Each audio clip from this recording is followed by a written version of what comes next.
This is CBC Here and Now. Important we remember the children that were lost, that were taken away. Hundreds of teddy bears to remember the hundreds of lives lost. Sharing the sadness over the disturbing discovery of human remains in British Columbia. Now, local Indigenous leaders are asking government to survey the land of former residential schools in this province. A lot of the material has gone to a sawdust or that's rotten down, broken down. 40,000 tons of old wood won't be recycled after all. So the Waste Authority in central Newfoundland faces a last resort. You see trash cans around, but you never see cigarette butt receptacles. More places to butt out. Why St. John's has launched a campaign to deal with cigarette butt litter. Good evening and welcome to Here and Now. I'm Anthony Germain. And I'm Carolyn Stokes. The provincial government could be open to surveying the sites of residential schools in this province. This comes after human remains were found at a residential school in Kamloops, British Columbia. Now, we'll get to that political reaction in just a minute, but first, we want to show you a somber and special ceremony from Happy Valley Goose Bay. About 100 people in the town placed teddy bears in front of the town hall yesterday. They shared their sadness over news that the remains of 215 children had been found buried at a residential school in BC. Ground-penetrating radar confirmed the findings, but a full report into the discovery won't be released until next month.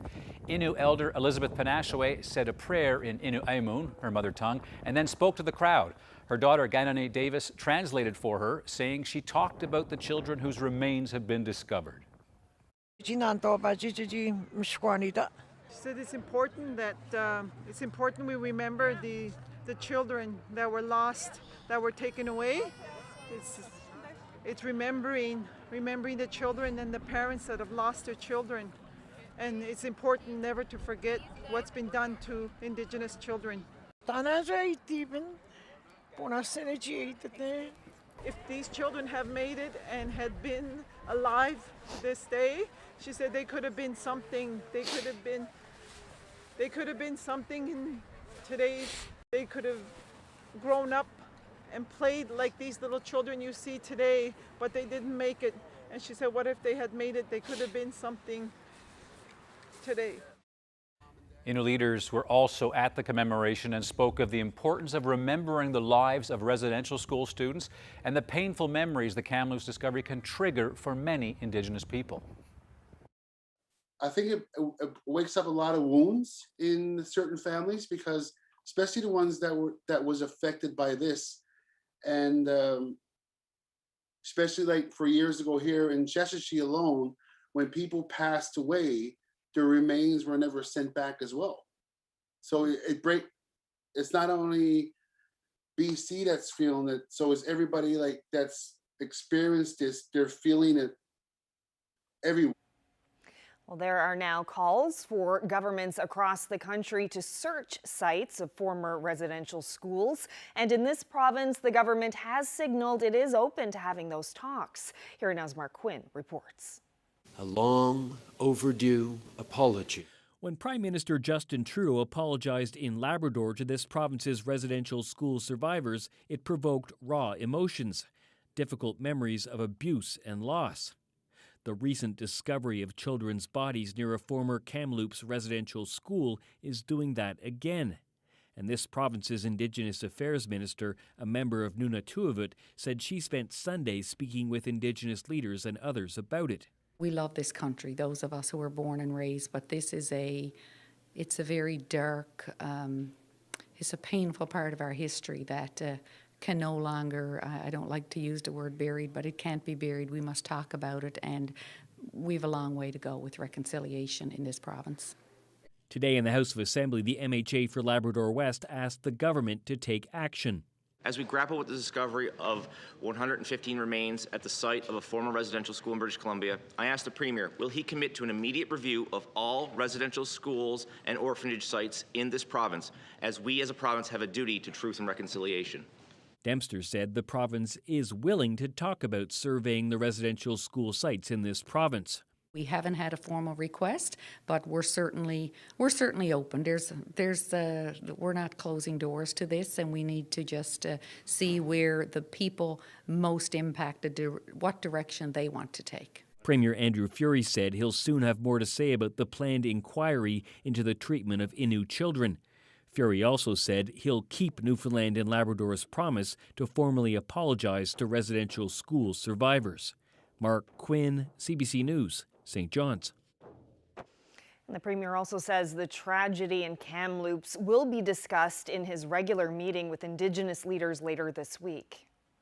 I mean, it's an incredibly sad, tragic day in Canadian history, and Newfoundland and Labrador is not divorced from that. We have a responsibility amongst us all to reflect on the tragedies in our own residential schools and orphanages, and frankly, I'm looking forward to the open and honest, albeit tough discussion emotionally with the Indigenous leaders to figure out the best path forward, but it will be one of consensus and one that will truly reflect the path that we're trying to embark on of reconciliation. A national crisis line has been set up to provide support for former students and those affected. You can call the 24-hour crisis line at 1-866-925-4419. Well, 2 men from Glovertown have died in an apparent fishing accident. Both men were in their 70s. They were fishing on Rocky Pond in Gambo. They were found near their overturned boat early this morning. Search crews were called when the pair didn't return home on time. Police say the men were wearing inflatable life jackets that didn't appear to be inflated.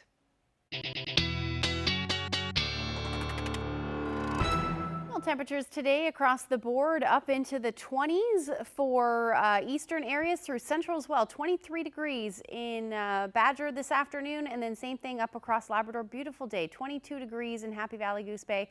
20 was the afternoon high in Makkovik. Now, if you were outside at all for a couple of hours earlier today, certainly in St. John's, the humidex was quite high. We saw humidex values near 25 to 27 for parts of St. John's. Now, I was having a conversation on Twitter. Someone in Paradise didn't feel the humidity at all. So it was obviously very localized, and you can see those amounts as you head towards central as well. Gander felt more like 23 today. Now, we do have a cold front that has swept through. We did see some showers as well. And as we head through the night tonight, things are going to improve. We do have the risk of thunderstorms tomorrow, but I'll get into those details when I come back.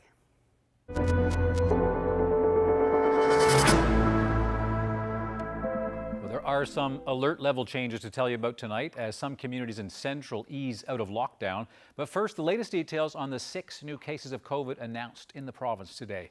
There's 1 case in Eastern tied to travel within Canada, and in Central, there are 2 new cases tied to the cluster there, and in Western, 3 new cases in the cluster centered in the Bay St. George area. The area under lockdown for that cluster is expanding. 3 new communities, including Flat Bay, are entering alert level 4. Now, some good news in Central. Communities along the Trans-Canada Highway, including Gander with Grand Falls-Windsor, are moving to alert level 2, so that's the same as the rest of the province now. And communities on the northeast coast, such as Lewisport and Summerford, are moving from level 4 to level 3. The health minister says cases in that cluster appear to be contained. The Lewisport, Summerford area seems to be a fairly contained event. There hasn't been any significant cases of concern in terms of numbers. So it was felt that they could be downgraded in terms of, as it were, the restrictions they have. Well, still with COVID, top federal health officials have given the go-ahead to mix and match COVID-19 vaccines. Now, Canadians who got 1 shot of AstraZeneca can follow that up with a 2nd shot of Pfizer-BioNTech or Moderna. With millions of doses of Pfizer vaccine now coming into the country each week, that could speed up how quickly Canadians get fully vaccinated. And for the hundreds of thousands of Canadians who received the AstraZeneca vaccine, it would clear up uncertainty around their 2nd shots. Health Minister John Haggie says this decision gives medical officials here options on how to administer the 2nd dose. It increases our flexibility no end. One of the things that we're looking forward to is there's talk of an extra delivery of Moderna, for example. And this really means we could pretty well send that anywhere or use it for anything. And I think there will be a discussion as to how best to use that. Should we continue to use it for first doses, or should we start going back through some of the more vulnerable population and increase the rate at which we do second doses? Now, still with COVID-19 news, Memorial University wants all of its employees to return to work on campus next month. MUN released a statement today saying it wants all employees back to their offices by Tuesday, July the 13th. Now, some employees may have to return earlier than that. The university is preparing to return to in-class instruction for the fall semester. Well, there is a massive move underway to dump thousands of tons of wood in central Newfoundland. The area's Waste Management Authority is bringing huge piles into its landfill after years of searching for an alternative. Here now's Garrett Berry has that story. One load down, many more to go. Probably move close to 20,000 tons. That's been accumulated in the 7 transfer stations. And I have about 20,000 tons here on site. Each load is bringing a long saga closer to an end. For the last 7 years, they've been looking to avoid this. First, they wanted to compost it. But as of today, we're still not into the composting. Then they figured they'd recycle it. Another problem. Inside this massive pile, there's just not enough good product. Unfortunately, the material has been stockpiled for in excess of 12 years now, and a lot of the material has gone to a sawdust or that's rotten down, broken down. With nowhere to turn and no contractors willing to make a reasonable deal, processing costs was just way too high for us to take it out of our pockets or to take it out of taxpayers' pockets. He says this is the best they can do. It'll become what they call a brownfield, but it will become back and grass will grow and trees will grow and it'll become a natural area again. It's as safe as you can get. The safer use would be to process it and have it reused for another purpose for end of life. Right? Behind it all, a problem of scale. This pile is too big to sit outside. It became a safety issue, an outbreak of a fire. Some are located in the wilderness and some are located pretty close to communities. But it's not growing fast enough to justify top-of-the-line recycling equipment. It would be about a $2 million investment, and again, from Central Newfoundland's perspective, we got 4,000 tons. So the investment of that plus the employment opportunities and maintenance, repairs and upkeep is a very costly venture for a very low volume. So down it goes. It's going to be covered by 3 feet of fill, but Evan says they can still come back and dig it up if the economics changes and someone finds a good use for it. Garrett Berry, CBC News, Norris Arm. Well, there are some cheeky new signs around St. John's, and they say your butt would look good in this. But, there's always a but, it's not what you might think. Here now is Enrica Wilhelm explains. 40 cigarette butt receptacles can now be found in the St. John's downtown core, on Water Street, George Street, Duckworth, and around Mile 1. You see trash cans around, but you never see cigarette butt receptacles. So we sort of thought, well, let's think about installing them and giving people a place to put their cigarette butts as opposed to throw them on the ground. Cigarette butts will be collected in the bins and then sent to the US-based company TerraCycle, which will recycle the butts into plastic products like park benches. Funding for the project, a total of almost $38,000, comes from Canopy Growth and the MMSB. At the launch today at Bannerman Brewing Company, the project's partner said it's important to clean up cigarette litter. This being Environment Week, it's doubly important for us to look at what we can do as individuals with our friends and family to do a little cleanup in our neighborhoods or in our community to make it a little bit better for everybody. It's very easy for one cigarette butt to go unnoticed. It's probably easy for a couple of hundred, but when you talk literally thousands of cigarette butts throughout our downtown and throughout our city, that goes very hard to go unnoticed. And it's a huge environmental impact. 14,000 cigarette butts are littered in St. John's every day, according to a 2016 MMSB litter audit. The new project by nonprofit Clean St. John's hopes to reduce that. It's called Butt Free YYT, and it's modeled after similar programs in Vancouver, Montreal, or Halifax. Next year, when we see the results, when we're able to maybe present the data to the City of St. John's, and hopefully it's enough data that people have used them and that they will say, wow, we need to do something about this and maybe install more. That will be a huge success, and that's what we're really hoping for. So when you're downtown, the pilot project is going to run downtown for a year. If the city likes the idea, Clean St. John's hopes they'll bring it to Munn and Churchill Square. Henrike Wilhelm, CBC News, St. John's.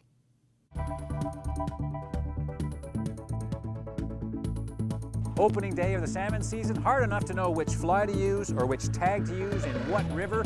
All of the regulations for 2021, that's coming up in my discussion with this DFO biologist.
Welcome back to Here and Now. A lot of excitement for salmon anglers today, the opening day of the salmon season. And over the past couple of years, the rules have changed a bit here and then. And joining me now to explain this year's rules is Nick Kelly. He is a biologist with DFO. So this year, Nick, what do we need to know as far as the rules go?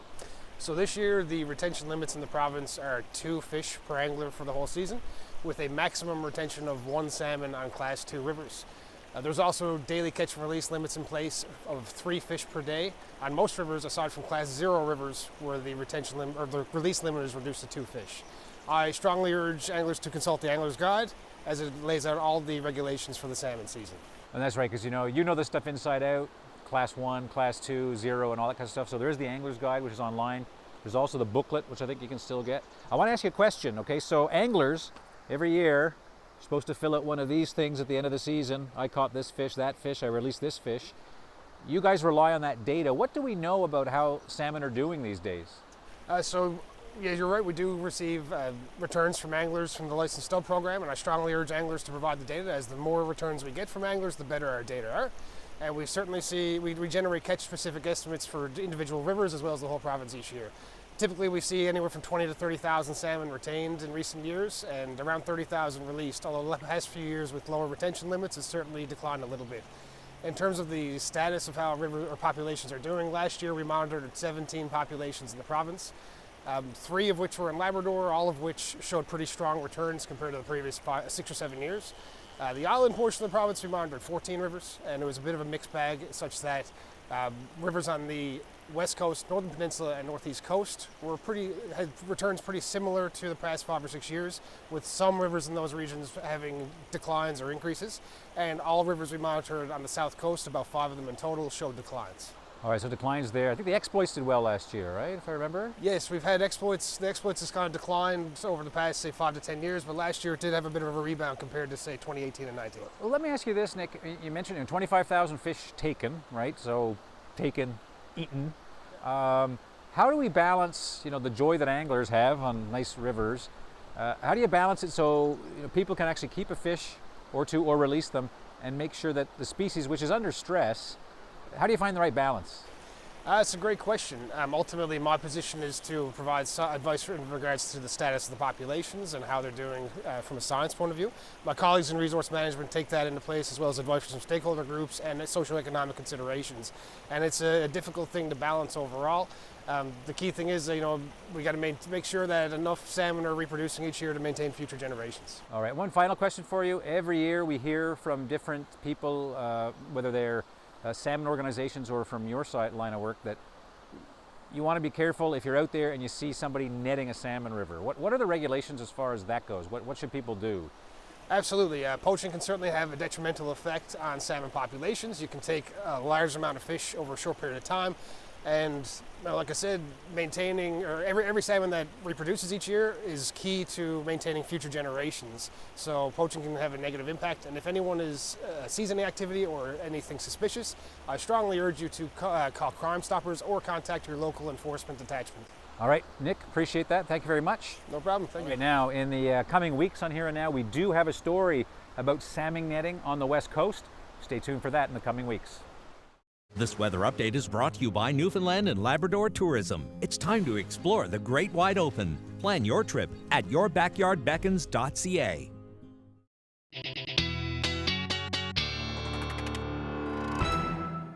And on that note, lots of anglers are talking about how low the rivers are this year to start, just because of that lack of snow that we had over the winter. Right. So today is the start of the salmon fishing season, and it's also the start of another season, more in your more in my wheelhouse. Yeah, totally. The hurricane season starts today. It is. June 1st is the start of meteorological summer, and also the start of the hurricane season. So NOAA has have their projections. Let's take a look at that and what we can expect for this 2021 hurricane season. Looks like we should see an above normal season. There's a 60% chance of that. We should see somewhere between 13 to 20 named storms, 10 of those, up to 10 of those, becoming hurricanes, and we average about 7 this a year, and then 3 to 5 of those hurricanes could become Category 3 or higher, and our average is normally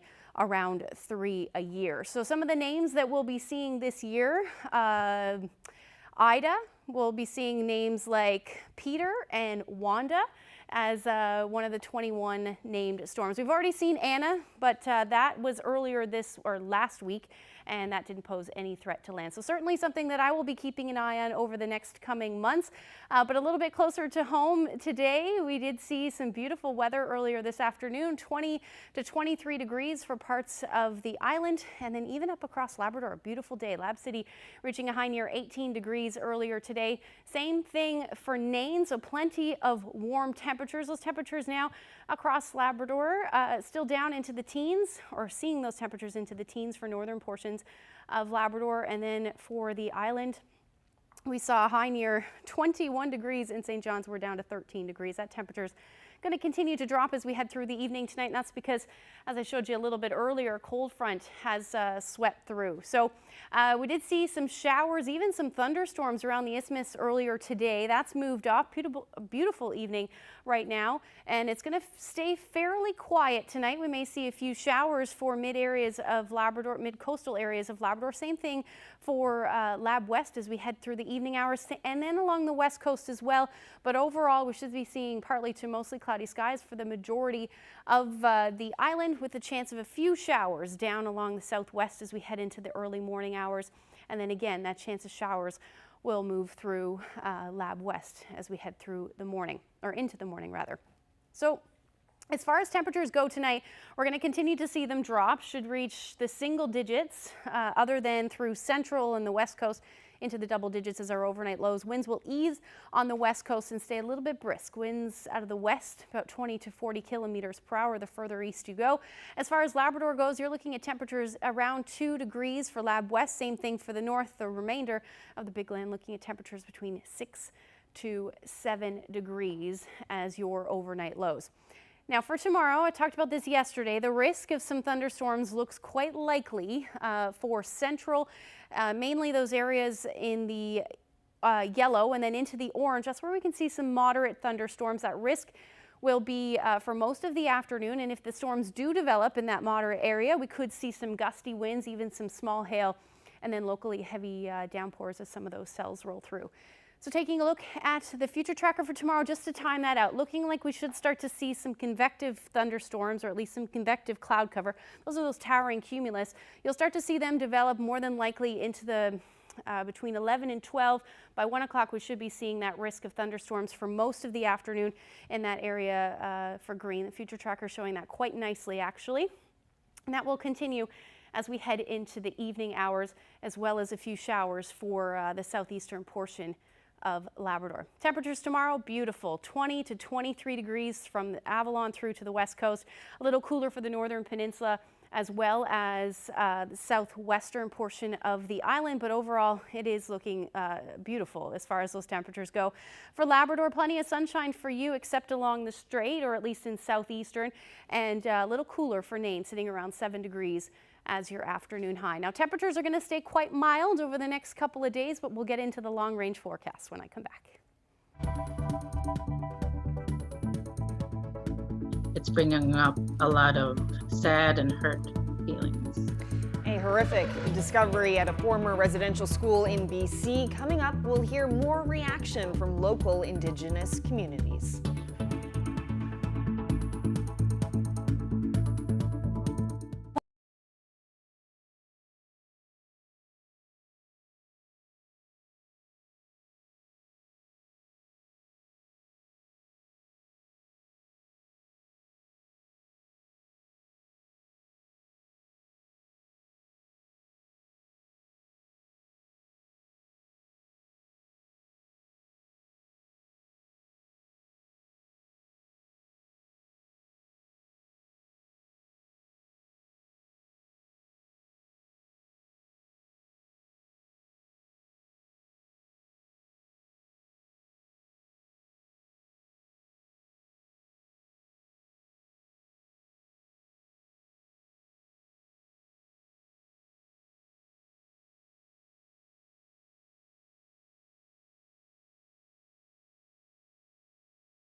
going to spend some more time now on our top story, reaction to the tragedy unfolding in British Columbia.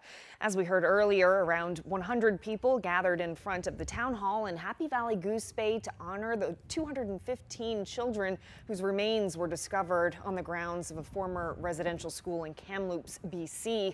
More ceremonies are being planned in the province. Chief Eugene Hart of the Sheshatshiu Innu First Nation says the painful discovery reopens old wounds. I'm a former, vice principal at the school, and it hit me hard because we did have working at a school for 15 years. It made me think a lot in the back of my head, and I'm sure like our survivors now from Sheshatshiu that went to Man Casual and that's passed on now, but you still hear their stories today. It's a big effect of I think it wakes up a lot of wounds in certain families, because especially the ones that was affected by this, and especially like for years ago here in Sheshatshiu alone, when people passed away, their remains were never sent back as well. So it's not only BC that's feeling it, so it's everybody like that's experienced this. They're feeling it everywhere. Like every reserve is feeling this, and I'm sure like people that went through survivors as a residential school has brought back a lot of memories. It's bringing back a lot of memories to everybody. That's a client back there, right? Shock, dismay, sadness, the vocabulary to describe the feelings after the discovery of so many children's remains in Kamloops almost seems insufficient. Well, tonight in Nain, organizers are trying to make the macabre meaningful in a special gathering. Jenny Oliver is one of the organizers, and she joins me now from Nain. So, Jenny, as we've reported in the past, residential schools in our province's history had a major impact on the Inuit more than any other Indigenous group. What are your feelings given what was found in Kamloops? I think when I first heard, I was shocked, like many other people were. Many people are talking about the grief, and I think it's really hard to get past the grief. So I've thought about what I could do, how I can organize a gathering by our community members. So I think it may be tomorrow night or Thursday night. Okay, so you're in the process of deciding. It might be tonight, but maybe possibly put on over tomorrow. So give me a sense of the coverage of all this, because obviously everybody in every province, every newscast, every newspaper, how is the way this is being reported affect residential school survivors in Labrador?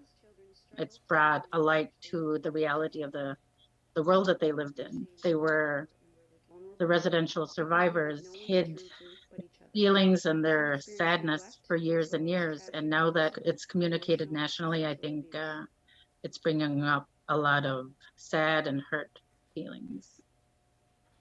Because, on the one hand, people are saying that we need to expose all these things, but perhaps some of us, especially in the South, are forgetting that these can be triggering for people who actually went to residential schools, right? It really is. And I've also realized that there's not a lot of support for the survivors, again, specifically for here in Nain. There are people that really want to talk. And I tried to call the 1-800 number yesterday to inquire whether or not it's specific, if it's specifically for Nunatziavut beneficiaries, or if it's specifically for survivors who speak Labrador dialect, and I couldn't get an answer. I can sort of tell by the sadness in the way you're talking about this, and I wonder if perhaps are there any echoes of the past that actually connect to today and children?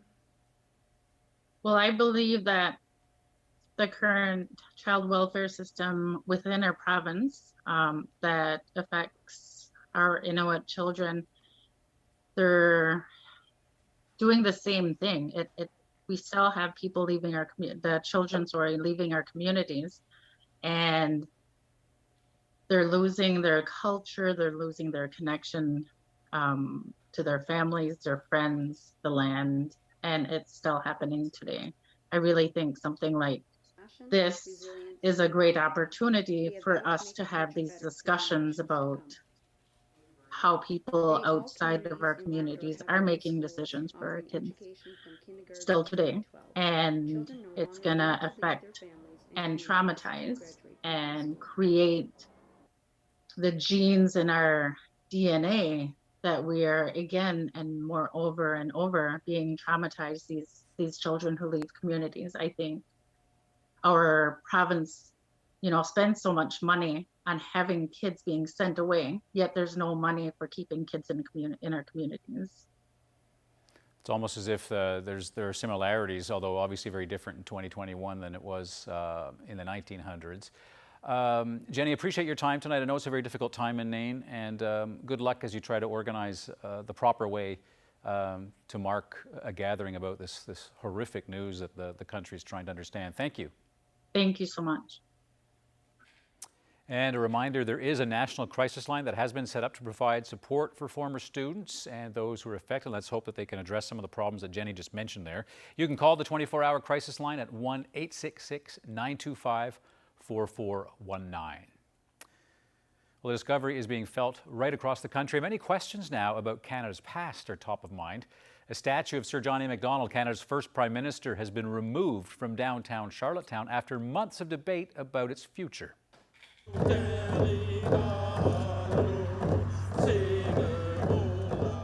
This was the scene yesterday as people gathered at the statue in response to the discovery of the remains of children at that Kamloops residential school.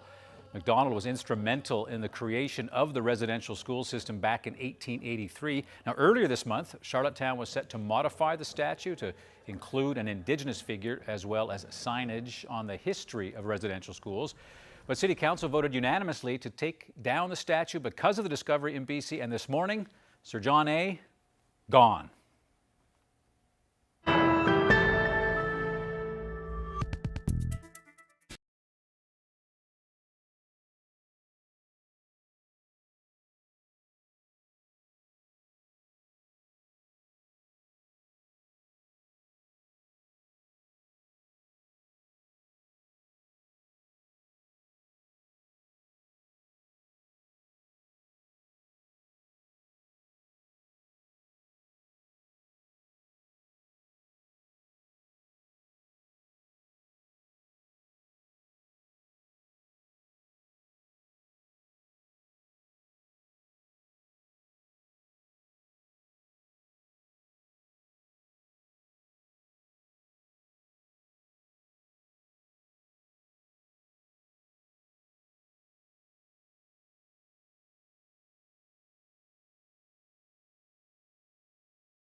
Welcome back to Here and Now. So now let's get to some more reaction to yesterday's provincial budget. Tonight we'll get business and community perspectives. Joining me now is Justin Lotta, who chairs the St. John's Board of Trade, and Elise Stewart is a community organizer with the group Common Front. So Justin Lotta, let's start with you. We've had some time now to absorb this budget. What do you think of government's plan?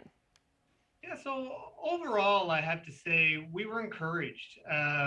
You know, there's two big issues that have to be dealt with. There's the deficit, the annual deficit, and then, of course, the accumulation of our debt. And we were encouraged by what we would consider big, bold ideas that were put forth in this budget. The consolidation of services to partnering with different industry groups or social groups to provide services. You know, the amalgamation of the school boards, just big ideas in order to eventually find efficiencies and trim expenditures, albeit while still providing high quality services, which we believe is possible just more efficiently. And secondly, with respect to the debt, because we're forecast to spend $1 billion on debt service next year, that needs to come down to give us more flexibility and to reduce our risk. And I was pleased to see that government was open to looking at our assets and looking at avenues to bring in large chunks of cash to pay down that debt,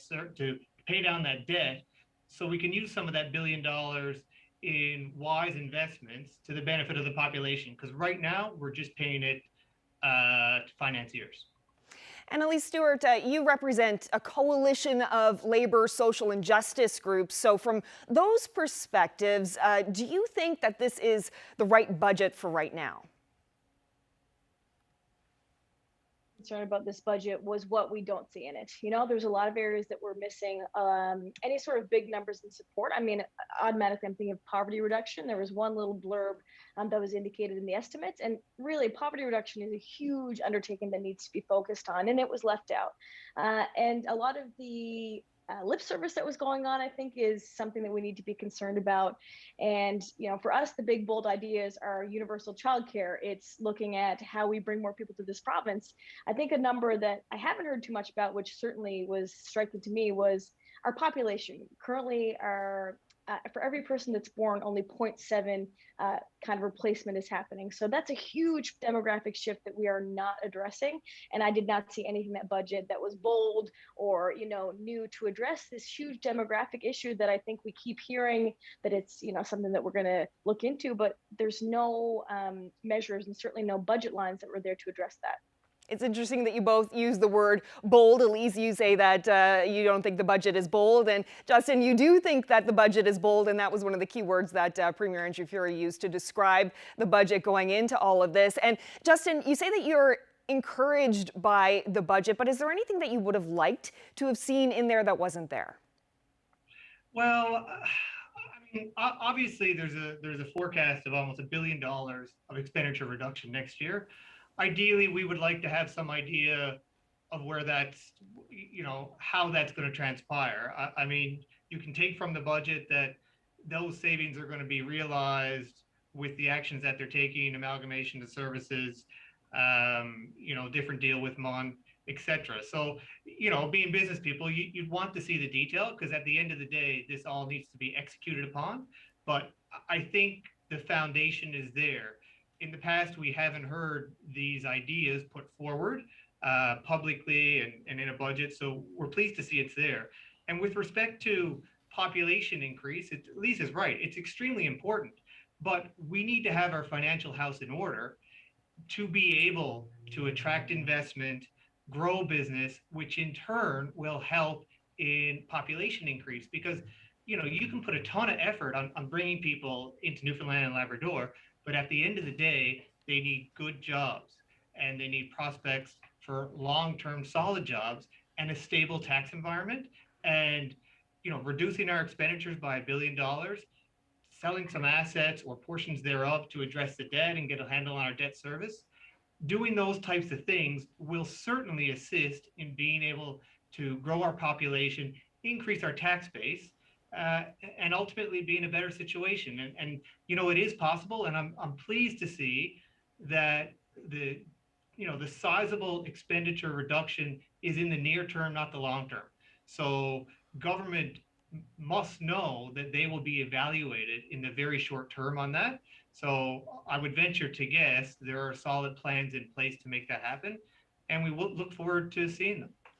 And Lisa, what do you make of the tax increases? There's going to be an increase on high income earners, those who make $136,000 and above.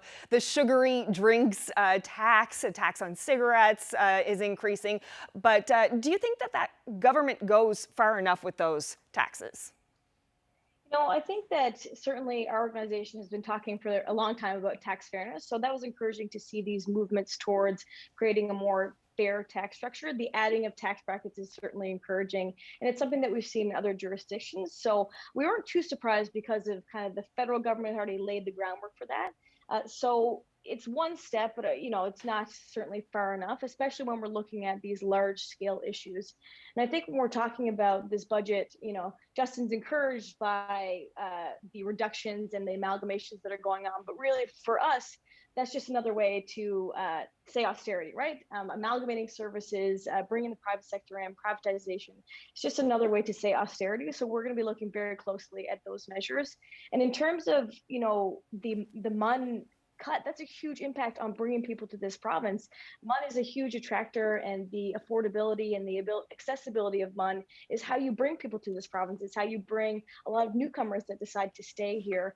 And seeing that sort of massive, really 68 million, that should scare everyone, the impact that's going to have. And especially for a lot of MUN graduates that were able to avail of that service and stay here.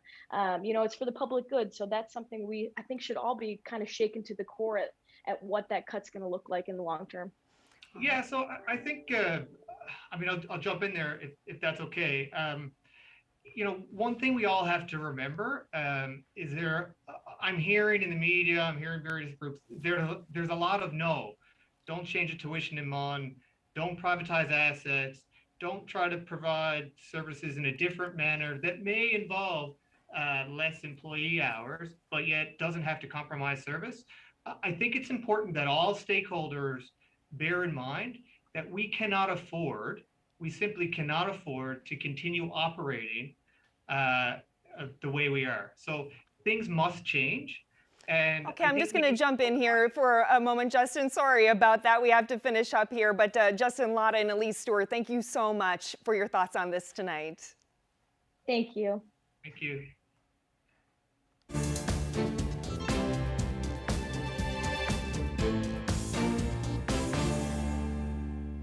Now, we heard Health Minister John Haggie talking about mixing vaccines earlier on Here and Now. Canada is tweaking the guidelines to allow switching vaccines after the first dose. And as Vicadopia reports, the move to mix doses is backed by new research looking into its safety.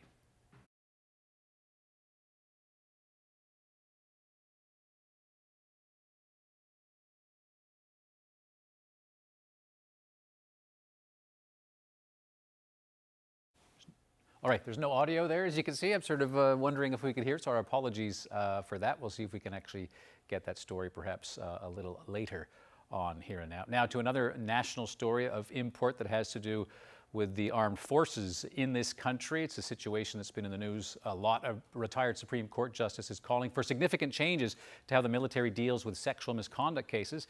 Defense Minister Harjit Sajjan says his team welcomes former Justice Maurice Fish's findings. The Department of National Defense and the Canadian Armed Forces are committed to working with Minister Lametti and the Department of Justice to see how we can move forward to undertake the largest changes to the military justice system in a generation. We will do this in consultation with Justice Arbour, Justice Fish, experts, stakeholders, and most importantly, the survivors. Sajjan says he accepts the 107 recommendations in principle, and while some require further consultations, he says his department will implement 36 of them soon. The landmark review comes amid a series of misconduct allegations involving senior leaders in the military. In the report, Fish suggests the civilian justice system should step in to handle the military's sexual assault cases for now, but he doesn't think taking legal responsibility away from the military is a long-term solution.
Welcome back. A colossal symbol of spring is missing this year off the coast of Newfoundland and Labrador. Yes, it's well into the typical iceberg season, yet enthusiasts are still awaiting a glimpse of even one of the glacial behemoths. As Chris O'Neill Yates reports, some experts are saying don't hold your breath. This is usually a reliable sign that spring has arrived in Newfoundland. But this year, the icebergs that usually make the journey to these shores are nowhere to be seen. We would have maybe around 50 icebergs.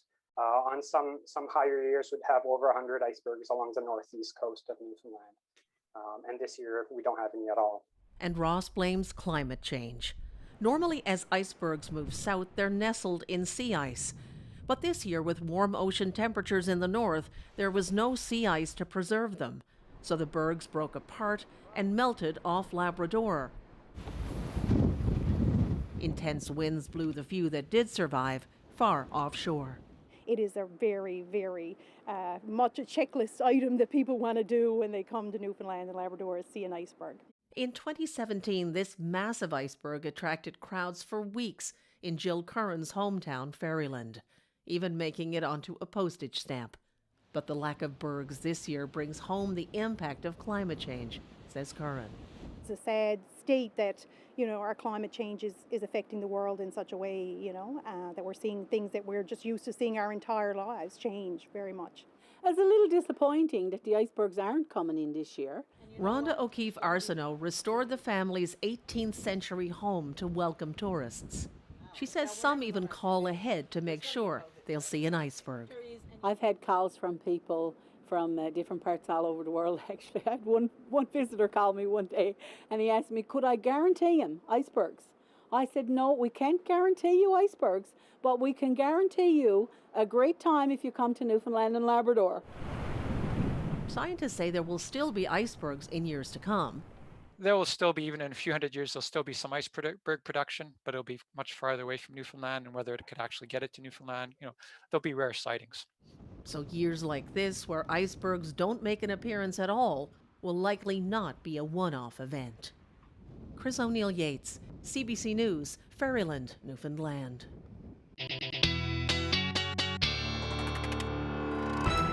Well, temperatures over the last couple of days have been quite warm, and as we head into Thursday, no different. Take a look at these temperatures, 20 to 25 degrees through parts of the east coast, or as parts of the Avalon towards the west coast.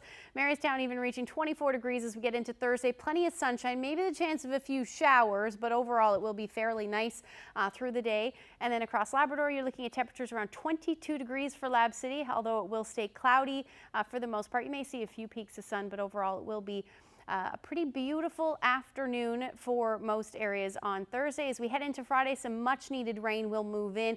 We just closed out May with the fourth driest May on record for the St. John's area. So we will see some rain on Friday. 18 degrees. We'll see a little bit of a dip in that temperature as well.